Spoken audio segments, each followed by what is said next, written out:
warahmatullahi wabarakatuh. Memperkenalkan diri, nama saya Alma Yeti. Saya Rahmadina Inayah. Saya Maulani Habibah. Saya Gusti Wulandari. Dan satu anggota kami yang berhalangan hadir karena sakit, yaitu Gabriela Kristiani Josephine. Di sini kami ingin mempresentasikan hasil kerja kelompok kami. Saya sebagai mahasiswa 1 akan menjelaskan. Tapi sebelum itu, kami telah membuat kinerja penjualan, analisis pelanggan, analisis persediaan, dan juga analisis operasional untuk memudahkan kami untuk mengerjakan setiap tugas mahasiswa. Jadi, total sales yang didapat itu kami ambil dari kinerja penjualan. Kemudian, total transaksi itu kami ambil dari sheet kinerja penjualan, dan juga average transaksi value itu juga kami ambil dari total sales dibagi dengan total transaksi.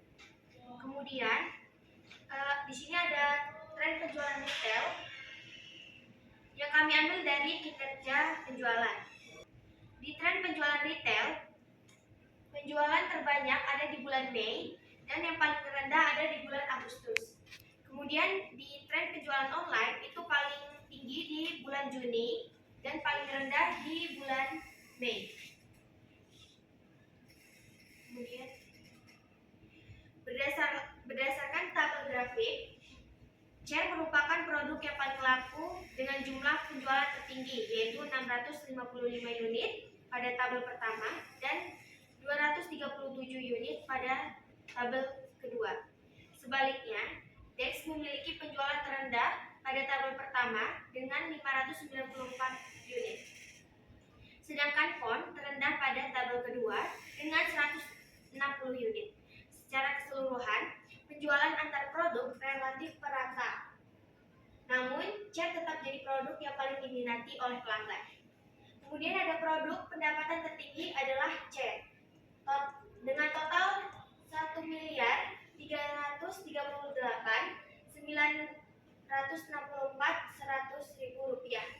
Nilai ini paling besar dibanding produk lain seperti monitor dan DEX. Kemudian ini ada produk yang paling laku. Yang pertama ada chair, yang kedua DEX, yang ketiga laptop, kemudian yang keempat monitor, yang kelima phone, yang keenam printer, dan terakhir adalah tablet. Ini adalah sampingnya, itu bisa dilihat ini ada store location. Ketika saya memencet store B, maka tabel yang ada di atasnya akan berubah. Kemudian C akan berubah. Lalu kita itu kami membuatnya menggunakan slicer, lalu menautkan dengan pivot yang lain. Sekian dari pemaparan dari mahasiswa 1. Kemudian akan dijelaskan oleh teman saya mahasiswa 2. Di sini saya sebagai mahasiswa 2 akan mempresentasikan hasil pengerjaan pada mahasiswa 2. Jadi yang pertama itu ada customer analysis tanggung jawab. Ini untuk kolom row-nya itu dari customer ID. Lalu untuk value-nya itu ada sum of total price. Untuk totalnya itu ada 635.841.600. Tujuan dari customer analysis tanggung jawab ini untuk mengidentifikasi pelanggan prioritas. Bisa terlihat ini untuk pelanggan prioritasnya itu pada nama C3269 dengan total 84.752.600.000 rupiah. Lalu lanjut, yang kedua itu ada customer segmentation. Untuk customer segmentation ini berasal dari pivot table. Untuk kolom row-nya itu diambil dari produk, dan untuk value-nya itu sum of quantity dengan grand total 3.336. Lalu lanjut untuk rating analysis. Rating analisis ini diambil dari pivot table. Untuk row-nya itu berasal dari review rating 1 of review rating. Untuk grand totalnya itu ada 2.193. Selanjutnya ada payment method analysis. Payment method analysis ini berasal dari pivot table. Untuk kolom row-nya itu dari payment method, value-nya count of payment method. Untuk metode pembayaran paling populer itu ada debit card, bisa dilihat sejumlah 171 dengan grand total keseluruhan 733. Selanjutnya di bawah ini ada 3 slicer yang menghubungkan ke grafik pie chart kategori produk. Ada ketiga slicer. Jadi ketika kita klik bagian C, maka grafik di bawahnya atau pie chart-nya itu akan berubah menyesuaikan dengan apa yang kita pilih. Lalu misal kita ini ngeklik laptop, lalu pie chart bawahnya juga akan mengikuti sesuai apa yang kita klik. Seperti itu. Lalu untuk selanjutnya itu ada histogram rating. Histogram rating ini didapat dari lembar kerja pivot table dengan kolom row-nya itu review rating dari 1 sampai dengan 5. Untuk value-nya itu sum of review rating. Lalu selanjutnya ada bar chart pelanggan terbesar. Untuk bar chart pelanggan terbesar ini didapat dari customer analysis tanggung jawab. Untuk kolom row-nya itu berisi customer ID, lalu value-nya itu sum of total price. Baik, bisa kita lihat dari bar chart ini. Untuk pelanggan C326 memiliki batang paling panjang dengan total 84 juta. Dengan total 84 juta 84 juta sekian. Jadi tujuan dari bar chart pelanggan terbesar ini adalah untuk mengidentifikasi pelanggan prioritas. Mungkin cukup sekian. Terima kasih. Akan dilanjutkan ke mahasiswa 3. Baik, saya di sini akan melanjutkan penjelasan dari mahasiswa 2 dan saya di sini menjelaskan tentang mahasiswa 3. Di sini bisa dilihat pada mahasiswa 3 terdapat inventory value atau inventory analysis. Di sini ada inventory value di mana hasilnya didapat dari analisis persediaan, di mana analisis persediaan itu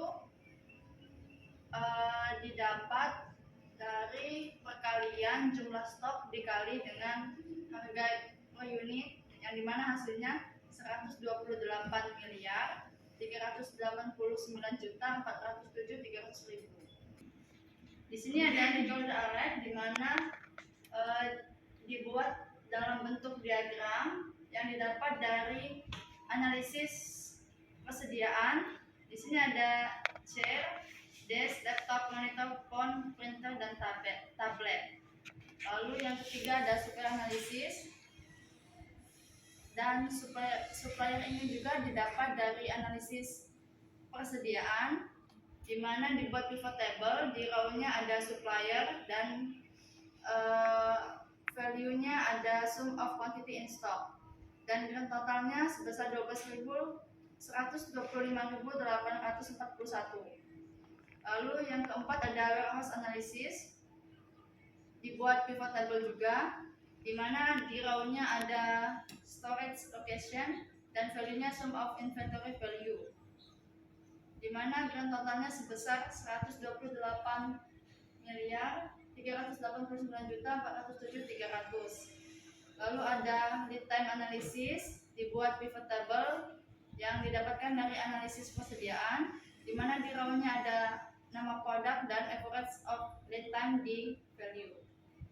Lalu pada top supplier yang di atas tadi dibuat dalam bentuk grafik. Lalu pada grafik top supplier dibuat dalam bentuk diagram pie, di mana di sini bisa dilihat supplier pemasok produk terbanyak ada di global parts dan direct goods dan order. Sedangkan dalam pemasok sedikit ada supply co dan wear plus. Lalu selanjutnya ada inventory by warehouse, di mana di sini dibuat dalam bentuk pie juga, gudang nilai persediaan terbesar. Lalu reorder price dibuat dalam diagram batang. Dan di sini kita bisa lihat ada tabel. Tabel ini didapat dari analisis persediaan, dan kemudian ada status reorder di mana terdapat barang yang harus dibeli lagi. Lalu yang terakhir ada status inventory. Di rows-nya ada aman dengan produk ID-nya berjumlah 433 dan reordernya 67, sehingga grand totalnya berjumlah 500. Sekian penjelasan dari saya, mahasiswa 3, yang akan dilanjutkan dengan teman saya yang akan menjelaskan tentang mahasiswa 4. Baik, saya di sini akan melanjutkan penjelasan tentang mengenai mahasiswa 4, yaitu perkumpulan dari output dari mahasiswa 1, 2, dan 3. Di sini PT Jaya Abadi berhasil membukukan total penjualannya sebesar 13.647.616.800 rupiah, dengan total penjualan yang masuk itu ada 799 orderan. Terus nilai persediaan inventorinya itu masih 128.489.407.300 rupiah. Produk yang berada dalam status aman. Dari sisi kesehatan stok ini, stok inventory ini, kita bisa melihat bahwa status gimana sih ini anjing? Dari sisi kesehatan stoknya sebanyak 87% aman, sementara 13% produk yang harus diorder agar persediaan tetap terjaga. Nah, kita di sini ada penjualan online dan offline. Penjualan yang didominasi bisa dilihat ini banyak dari produk retail atau penjualan offline-nya dengan menggunakan berbagai metode pembayaran seperti ada cash, credit card, debit card, dan gift card, serta online. Dan payment method yang paling mendominasi itu ada di debit card sebanyak 160.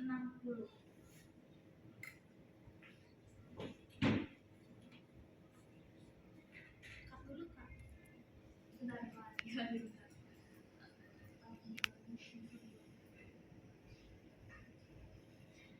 Dari tren penjualan bulanan, kita bisa melihat bahwa penjualan retail menunjukkan performa penjualan yang cukup stabil dengan puncak peningkatan penjualan terjadi di pertengahan tahun sekitar bulan Juni dan Juli sebesar sekian. Kalau penjualan secara online, kita bisa melihat bahwa penjualan tertinggi ada di bulan Mei dan juga bulan November.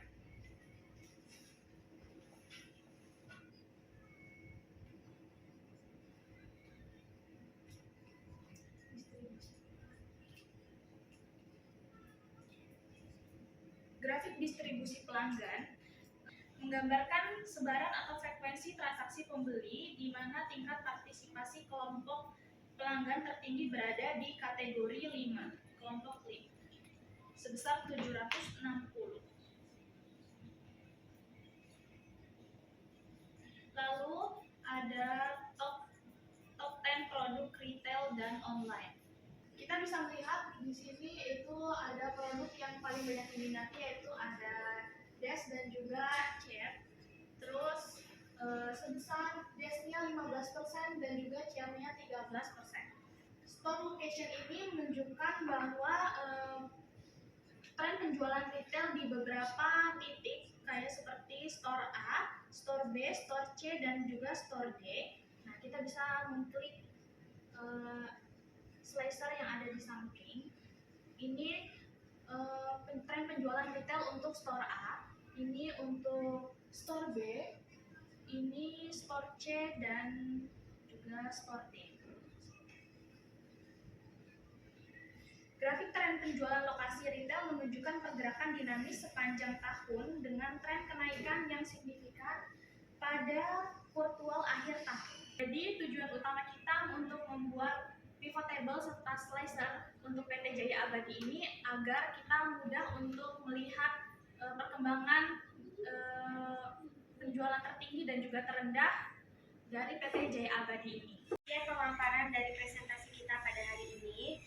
Kami ucapkan terima kasih. Wassalamualaikum warahmatullahi wabarakatuh.